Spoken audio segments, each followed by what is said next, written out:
Introducing first, fighting out of the blue corner, he weighed in at 125 pounds even and stands 5 feet 7 inches tall with an amateur record of 3 wins with 2 losses.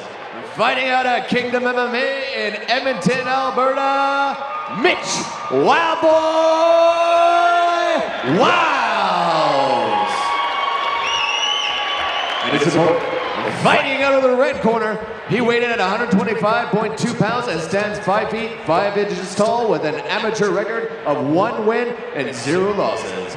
Fighting out of Shea Bears MMA right here in Edmonton, Alberta, Tony Rojas.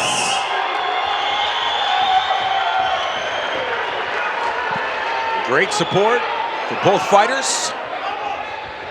Which you love to see that right from the get-go, early in their careers, people supporting them, giving them a reason to come and put on a show, work hard in the gym, and now they get to have fun inside of the cage. This is why you work hard, you know? You come out, you work hard, people come and support you, you know?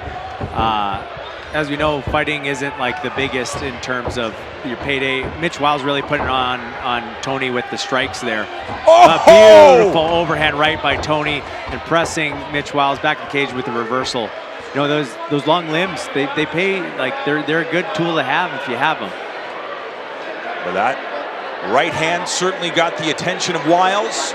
Now chest to chest, no space between these two combatants. So you see, although Mitch has the underhook, before this, Tony was using that overhook in a more of a whizzer motion, really keeping that forward and a drop back motion, and coming up on top with Tony and taking the back into half guard.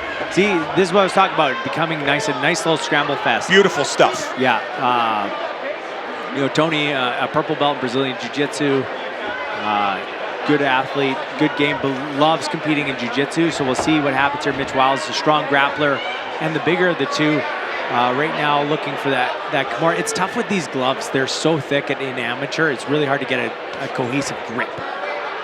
Rojas trying to get through the guard of Wiles, looking for that Kimura. Yeah, looking for a Kimura of his own with that back step.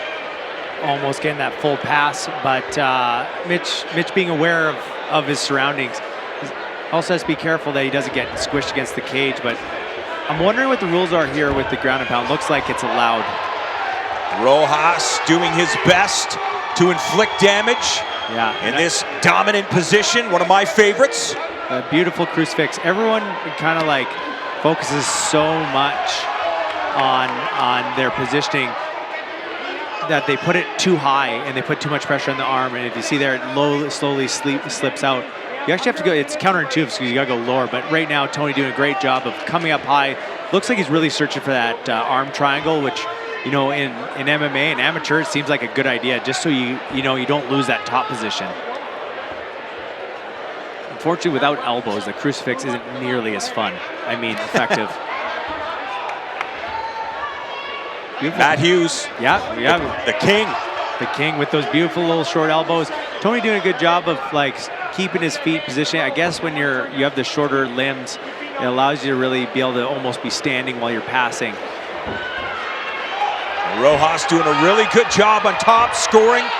Certainly sending a message to the judges that he is on top and in control as we are nearing the end of round number 1. Mitch Wiles looking to tie up those arms and go into a higher closed guard. Beautiful right hand there. Excellent round. Both men back to their corner to get instructions. Wiles spry as he quickly makes his way back to the blue corner. Scrambles were great in that round, but it really came down to 2 things. The right hands from Tony Rojas, the one that came when they were standing, and the second one with the ground and pound. Those sent statements home to Mitch Wiles. I think if you're Mitch Wiles, you really have to look at, you know, keeping those long punches going and dictating your terms. Like, it has to be on your terms and be long. Tony Rojas, he wants to make it gritty. He wants to make it a scramble. It's not, you need to take him out of that. You need to make him make these big shots, throw these big shots that miss. When you see the two athletes, they go back to their stool. Somebody sits down, somebody doesn't. Does that matter? For me, I'd never sit down because I feel like my big fat legs just pull up that lactic acid. They won't work. They don't work anymore. If like every time I sat down in any fight, it was because there was something wrong. My knee was blown out. I'd broken my kneecap in one fight. You know what I mean? That's when I sit down. But you know, some guys are just like, you know, they're like Tony. They're just sitting and chilling. It's like, okay, well, I got a minute off. You know, let's chill. This is a long minute. It feels like in these 3-minute rounds.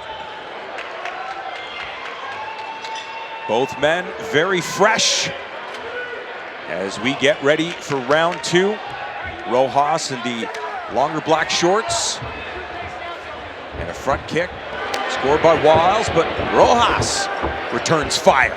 The difference is like that grittiness that wants to just throw from Tony Rojas. You have to do more than just try and finesse him, see?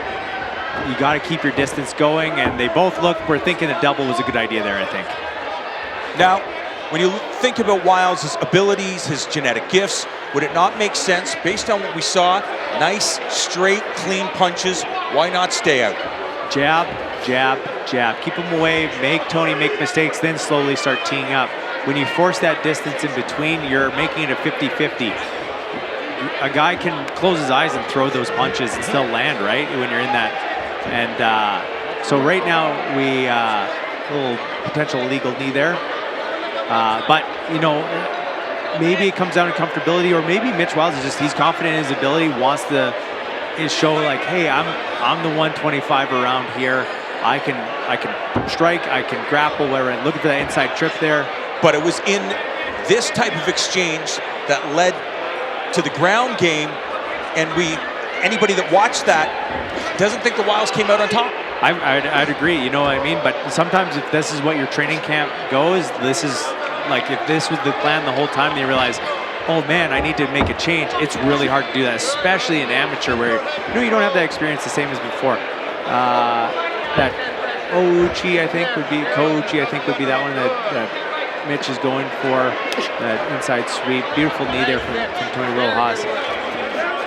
And both of them are jockeying for position. It becomes so hard to explain how exhausting this is. Tony searching for that double. Unfortunately, when we airplane in, when our arms are out like that, it allows for that easy underhook. So you can be lazy with your defense. You just shoot that underhook, make your opponent tall, and start to work. This is a physically exhausting type of fight to have too. The Randy Couture's style of fight. He made a living off this. But some athletes thrive in this environment, and both of these guys look like they're completely fine doing this. Well, I think both their gyms are so good in these positions in terms of being able to grapple well, grind it out, make it mean. You know, beautiful. Just like that. Just like you want to that. talk about making it mean? Yeah, make it Rojas getting the fight to the ground, being aggressive, gritting his teeth, and trying to get the job done before the end of the second stanza. You know, no matter what happened now, this changed the momentum of the fight. You know, that big throw, that big right hand, and here comes some more from Tony Rojas. He's saying, I'm not going to let the judges think about this one. Wow, what a way to finish strong. Tony Rojas strutting back to the red corner, confident that he's done enough thus far. Yeah, the big difference there is attitude. You watch how one strut back and one kind of was a little bit more dejected. This could potentially give more momentum to Tony Rojas. You know, always be watching. You know, like watching your opponent. Look at that beautiful throw there. Looking to take the back, and here comes this big shot. He's like, I'm not going to get that with these big gloves. Here come those big right hands. And that's the thing, ground and pound changes the ground game. And as I said, it's the difference between I'm gonna make this gritty or I'm gonna try and finesse you. Tony's not scared to get down and dirty. Mitch Wiles is trying to like get down to that level, but he doesn't seem to be able, he's playing catch up right now. Tony's the veteran in terms of being gritty. So if you're Wiles, are we using the BJ Penn approach of be first, attack aggressively, and get this finish in the third round? I think so. He's down 2, in my opinion. He has to do something defining. He has to keep his jab nice and long and stop breaking into that range where he's potentially running in that overhand right that Tony's throwing with reckless abandon.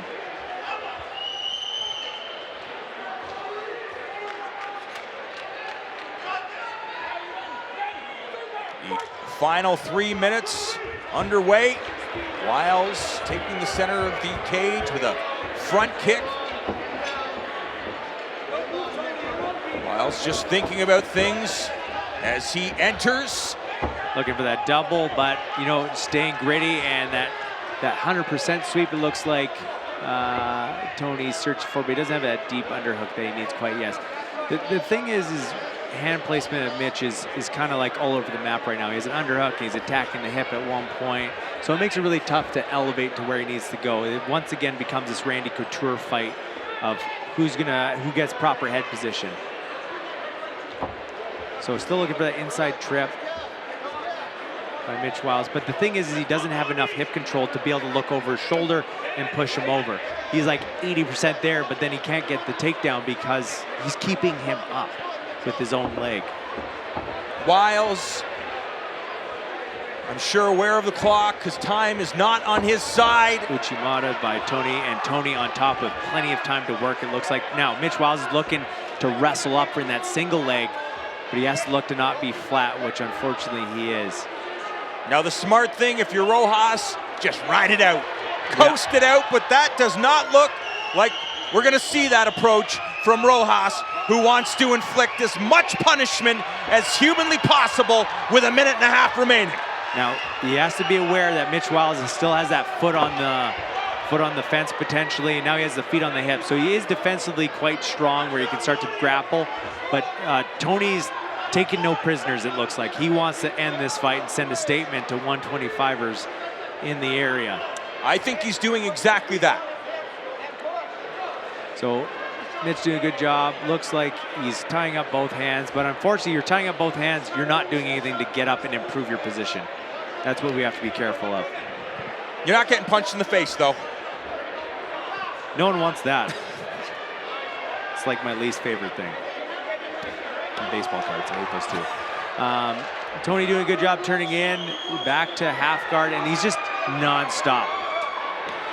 Body head, old school Matt Hughes mentality of just attack, wow, and the referee, Andy Social, says that is enough, and Tony Rojas struts around, thrilled with the stoppage win here at Unified MMA 43. Wiles unhappy, I think, with the stoppage, but what can you do? It's amateur. Everything is on, you know, it's all about the competitors living to fight another day. That's right. There were repeated shots that Tony was doing that were just, there's no defense. In here, sitting in that half guard, body, and he's gonna come up the head right away, alternating back and forth. Like, the thing is having your hands over your face and eating those, that's not an intelligent defense. This is really for your best interest. None of us want to lose. None of us want to say, I give up. And I appreciate that in Mitch Wiles, but at the same time, it's in his best interest. You know, live to fight another day. That's right, it's amateur. It's amateur, you're not getting paid. And it's not affecting your professional record. No. You're getting the experience. You're in there, you're understanding what can happen to you. You're in there, you're understanding what happens to your body. And then if you decide one day, hey, you know what? I've learned all those lessons, I've dealt with the pain, let's try to make it to the pros. Yeah, exactly. We gotta eventually make it to the pros and playing for keeps a little bit more. He did a great job in this fight, and he was dictating if we can just fix a couple things inside that game, it could have been a different outcome. But Tony Rojas staying gritty, staying mean, and being super effective in his ground and pound, that was what led to the outcome of this fight. A prospect to watch, Tony Rojas, now 2-0. Ladies and gentlemen, referee Andy Social stops the bout at 2 minutes and 24 seconds of the third round due to strikes. the winner by technical knockout, Tony Rojas.